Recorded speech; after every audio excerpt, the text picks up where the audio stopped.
Johnny নামের এই ছেলেটি বাহিরে যাবার আগে দেখতে পায় তার কম্পিউটারে অটোমেটিক গেম চালু হয়েছে, যেখানে গেমে থাকা লোকটি সবাইকে শেষ করে দিয়েছে। জনি মনে করে হয়তো গেম হ্যাক হয়ে গেছে। তখনই জনির বন্ধু তাকে ফোন করে এবং বলে তাকে সেখানে আসতে হবে না, কারণ সেখানে একটি দুর্ঘটনা ঘটে গেছে যেখানে তাদের যাবার কথা ছিল। সেখানে কেউ একজন একটি লোককে শেষ করে দিয়েছে। তখনই জনি দেখতে পায় গেমে থাকা লোকটি সবাইকে শেষ করে দিয়েছে। নিজেকে বিশ্বাস করার জন্য জনি তার বন্ধুকে ভিডিও কল করে এবং দেখে সেই স্থানের সাথে গেমের স্থানের মিল আছে। জনি কম্পিউটারে থাকা লোককে ইশারা দেয় এবং সেই লোক তাকে ইশারা করে, যা দেখে জনি অবাক হয়। এই দুর্ঘটনা শুরু 1 ঘন্টা আগে হয়েছে। আজকে জনির জন্মদিন, তাই জনির গার্লফ্রেন্ড তাকে একটি বন্দুক উপহার দেয়। বন্দুক দেখে জনি অনেক খুশি হয়। সে বন্দুক চালাতে যাবে, তখনই তার দরজায় শব্দ হয়। দরজা খুলতেই জনি ডেলিভারি ম্যানকে দেখতে পায়, যে তাকে একটি পার্সেল দেয় যেখানে একটি ভয়ঙ্কর গেমের সিডি রয়েছে। জনি সেই উপহার পেয়ে অনেক খুশি হয়। জনি গেম খেলার জন্য কম্পিউটার অন করে এবং গেম খেলা শুরু করে। জনির গার্লফ্রেন্ড দেখতে পায় জনি গেমে অনেক মনোযোগী হয়ে গেছে,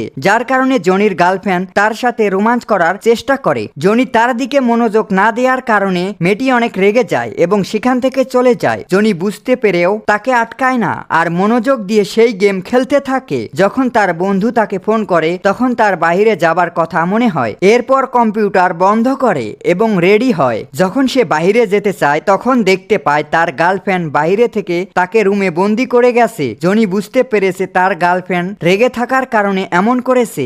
এরপর জনি আগের সিন দেখতে পায়। সে বিশ্বাস করতে পারে না যে গেমে থাকা পুতুল মানুষকে শেষ করতে পারে। জনি তার বন্ধুকে বলে যে সে কি তার সাথে মজা করতে আসে নাকি। তখনই গেমে থাকা পুতুল তাকে বলে না এইসব সত্যি। জনির বন্ধু এবং জনি এইসব একজন পুলিশকে বলে। পুলিশ তাকে সন্দেহ করে আর সেখান থেকে নিয়ে যায়। তখনই জনি দেখতে পায় তার স্ক্রিনে থাকা সিন পাল্টে গেছে এবং দেখতে পায় পুলিশের গাড়ির পেছনে একটি গাড়ি। তখনই অন্য গাড়ি পুলিশের গাড়িকে ধাক্কা মারে, যার কারণে পুলিশের গাড়ি সেখানে আটকে যায় এবং অন্য গাড়ি থেকে ডাকাত নেমে আসে, তার বন্ধুকে তাদের গাড়িতে তুলে নিয়ে যায় এবং এসব দেখতে পায় গেমে। বাস্তবে একই ঘটনা ঘটতে আসে। জনি গেমকে থামানোর চেষ্টা করে কিন্তু পারে না। অন্যদিকে জনির বন্ধুকে একটি ঘরে নিয়ে গিয়ে একটি মেশিনে আটকে দেওয়া হয়। তখনই সেখানে সেই লোকটি আসে। সে জনির সাথে একটি গেম খেলতে চায় এবং হঠাৎ তাদের গেম শুরু হয়ে যায়। জনি চাইলেও তাকে বন্ধ করতে পারে না। গেম খেলার সময় হঠাৎ তার কম্পিউটারের